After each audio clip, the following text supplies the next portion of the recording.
Good morning, everyone.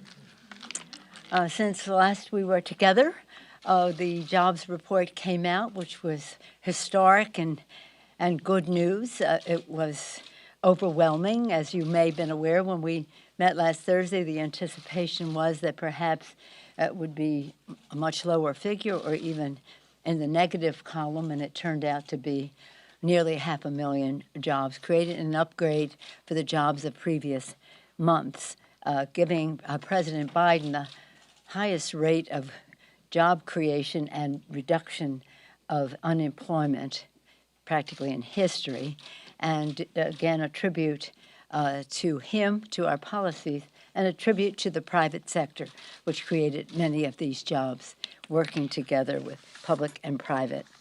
And with that, we continue our progress. We're laser focused on the economy for the people, creating jobs, growing the economy. As I said, 6.6 million new jobs were created last year. 6.6 million new jobs last year, a stark contrast to the previous administration. Grow the economy's rate of growth, fastest rate of growth in 40 years. That was for 2021. Lower unemployment, biggest single drop in the unemployment rate in history, and lower prices for all Americans through strong action through Congress. And I wanted to talk about that for a moment. On Friday, we very proudly, and I'm greatly appreciative of the work of the committees, the members of the committees, and all of the House Democrats in terms of passing the Competes Act. This is a bill that was developed in many committees in a very bipartisan way, both in committee votes and votes of the individual bills on the floor that came together to become the American Competes Act of 1922. So when the Republicans say, well, I'm not voting for it because I don't want to give President Biden a victory, or it wasn't bipartisan, it was, and we can document that for you. But in any event, it is legislation that makes America preeminent in manufacturing and innovation and economic strength. It's about declaring our independence, our self-sufficiency as a nation as we reduce our dependence on factors of production coming from other countries holding us up. The critical legislation will bolster that independence and self-sufficiency in manufacturing, while positioning us to be the leader and continue to be the leader in the 21st century. It was needed to contain inflation. Inflation, when you reduce unemployment, sometimes inflation goes up. And so I wrote to my colleagues this morning, and I want to talk to you about that letter. It said, I write to you in pride and appreciation for passing the Competes Act. Again, it bolsters self-sufficiency and independence. I won't repeat that. It's also needed to control inflation. It will do so by committing $45 billion to address the supply chain challenge, which is raising costs for America's working families. There's just no question. A limitation on product increases the cost. And it goes on to say this: fighting inflation is an important part of our democratic agenda, economic agenda. We designed our House bill passed not only in the Competes Act, but it's important for you to know that in the Build Back Better Act, it was a crucial tool to fight inflation, reducing the deficit. Not only is it paid for, but it reduces the deficit while creating jobs and lowering costs for our families. 17 Nobel Prize winning economists have explained, quote, because this agenda invests in long-term economic capacity and will embrace the ability of enhance the ability of more Americans to participate productively in our economy, it will ease longer-term inflationary pressures. Build back better. It goes on to say in this letter, nonpartisan experts have repeatedly confirmed, have completely confirmed that Build Back Better is exemplary in its fiscal responsibility. As the Joint Committee on Taxation confirmed, our bill is not only fully paid for, but will even reduce the debt by more than $100 billion in this decade. $100 billion, and as you know, that committee does a 20-year projection. $100 billion in this decade, but by $1 trillion in the next decade. If unforeseen circumstances determine that the cost have somehow contributed to the deficit, we are committed, and we can write that into whatever comes back for the Senate or work with them on this, to making up the shortfall through negotiated changes to the legislation, such as designating additional offsets to preserve its fully paid-for status. That is the mission, that is the goal, that is what we did, and we intend to protect that. Again, you know what Build Back Better does, and I also then go on to brag again about the American Rescue Plan, which did so much to help America's working families. Letters there for you. But I want you to focus on inflation and these two pieces of legislation. One that we are sending over, it's being engrossed right now. That's a term of legislative art. And when it's finished, it will go over to the Senate for them to act upon it. And, of course, BBB is over there now. So that's that. Yesterday, the House, again, moving forward on doing the people's work, the House passed the continuing resolution to keep government open, meet the needs of the American people, whether it's our veterans, our seniors, our small businesses, our families, our children. It was strong bipartisan vote. I was very pleased with the vote we had, and we're making good progress on a bipartisan omnibus that will be ready in time to deliver for the American people. And now that President Biden has signed the infrastructure bill, we need to pass the omnibus to unlock some of the funding to go forward from the infrastructure bill. We have a lot going on here legislatively. Yesterday, we passed the postal reform to ensure speedy, reliable delivery service, save the U.S. Postal Service while protecting employees and retiree benefits. It goes on and on about the value of the Postal Service. I've said this to you before, I'll say it again, especially during the time of COVID, so important. U.S. Postal Service delivers 1.2 billion prescriptions each year, many of them medications ordered by our veterans. So we're very proud of that very strong bipartisan vote we had yesterday on that. And we sent that over to the Senate as we did the CR. Now I'm just going to close by saying that you've heard me say again and again that the Republicans seem to be having a limbo contest with themselves to see how low they can go. They seem to have reached rock bottom with their statement that what happened on January 6th was normal political discourse, legitimate political discourse. I've also said that Republican country needs a strong Republican Party. They've made great contributions to our country. I say this to Republicans all the time.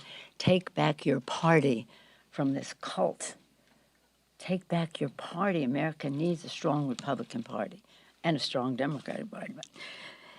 But it has been hijacked, and it's disturbing to see that the Republican leader of the House actually literally refused to condemn that resolution. But they cannot hide from what happened on January 6th to call that legitimate political discourse. 140 law enforcement officers were wounded. Some people died. It was an assault on our Capitol, our Congress, more importantly, assault on our democracy. They can run, but they can't hide. With that, I'm pleased to take any questions you may have. Excuse me. Madam Speaker, do you support... You had a question last time. Yes, ma'am. Thank you. I would like to ask you this about Congresswoman Joyce Beatty. She referenced Yes. an incident with Congressman Rogers yesterday where she says that he poked her, that he used profanity against her. This obviously comes on the heels of a lot of tense interactions between Democrats and Republicans. Congresswoman Cori Bush said she even had him in the offices. You've been here in the House for more than 30 years. Have you ever seen the discourse between Democrats and Republicans this bad? I haven't seen the obstruction on the part of the Republicans and the legitimate political discourse reflection of their values this bad. The Republican leadership should be addressing the comments made by the Republican to Joyce Beatty. And as I've said to some of you who have asked me in the hall, if somebody insults you and it's public knowledge, you have to apologize in a very public way as well. Congresswoman Beatty and the Black Caucus took great offense at the crude language that was used to a black woman in the Congress. And so when people say, oh, there's gridlock in Washington and why can't they get along? It's not gridlock. It is obstruction. It is not shared values about respect for the institution that we serve in. Yeah. Yes, sir. Madam Speaker, on stocks, I know you said a few weeks back that if members want to enact a ban on trading for lawmakers, you're open to that, you're okay with that. Yeah. I'm wondering, in light of recent reporting, do you have maybe a majority of your caucus now behind this idea? Oh. And secondly, I know that the legislation is still in its infancy. Will spouses be included as well? Well, I think let me experts just- have said that that's important, that if they're not. I'm sorry, who did? Sorry? Who said it was important? Walter Shaw is an ethics expert who said this is important. Others have said I don't know who he is. Okay, what matters to me is what my members think, and as Well, a member has told me she's prepared to vote against it if it doesn't include spouses.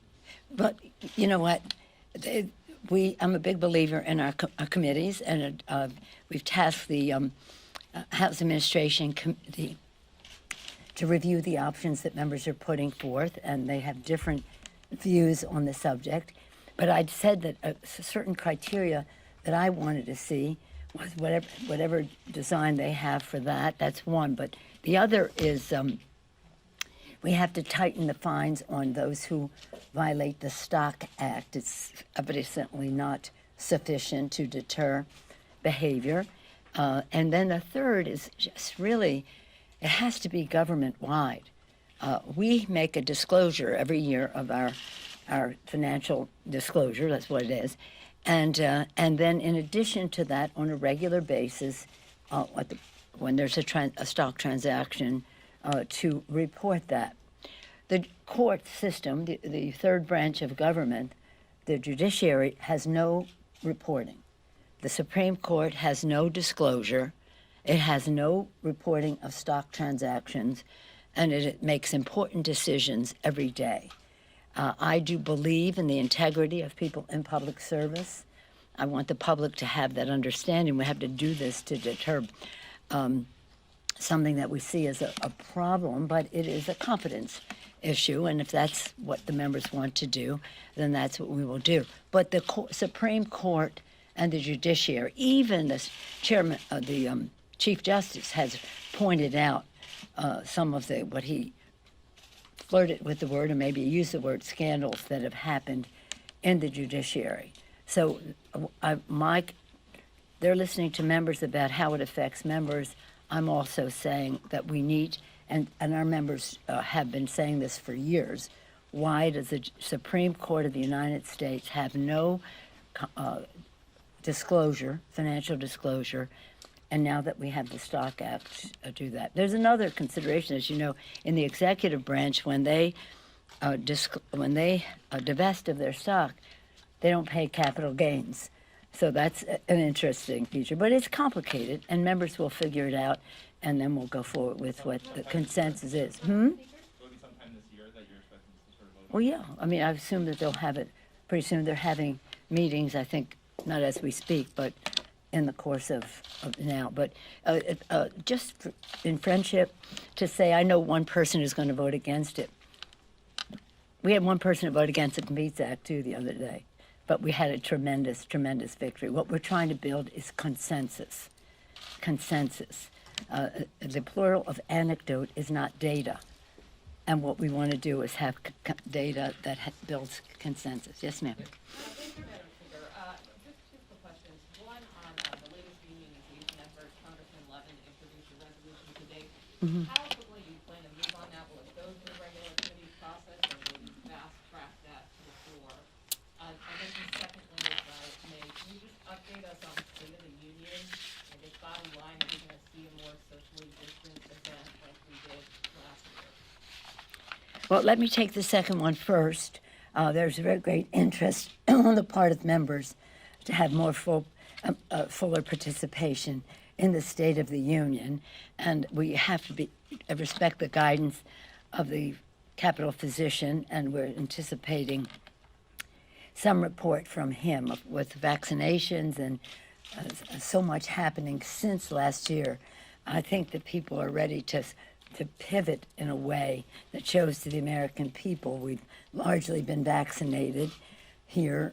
We think that many more people can participate, but it's not anything that we can do. It's up to the Capitol physician, I sent out a notice again to the members at the guidance of the Sergeant at Arms, whose guidance comes from the physician. But we should have some. I'm hoping that every week brings us closer to a bigger participation. My goal would to be able to invite every member of Congress to the State of the Union. Yeah, and then in terms of what was it? Unionization, Congressman Levin's resolution, how soon? Well, his resolution is to, as I understand it, he had a press conference this morning. As I understand, his resolution was to bring forth something that was proposed in the late 90s, 96, something like that. At that time, they had something that was proposed that was like a tripartite. It had the Senate, the House, and then some kind of a joint entity. In that joint entity, they proceeded. The police were unionized, some of the people at the Library of Congress, different entities that support the House and the Senate unionized as they wish. We can't do something for the Senate. They have to do their own thing. But from the standpoint of the House, what he's saying is bring forth what was 1996. What I think, again, we go back to Zoe Lofgren. My understanding is that they would like to review that, modernize it, bring it up to date if we are to go forward. And yes, I support what he's asking for, but we probably should be modernizing. Anybody on this side? What did you say was about the 14th Amendment and the January 6th activities? There was an effort in North Carolina by some voters to keep Madison Cawthorn off the ballot, alleging he's not eligible to run because of the 14th Amendment.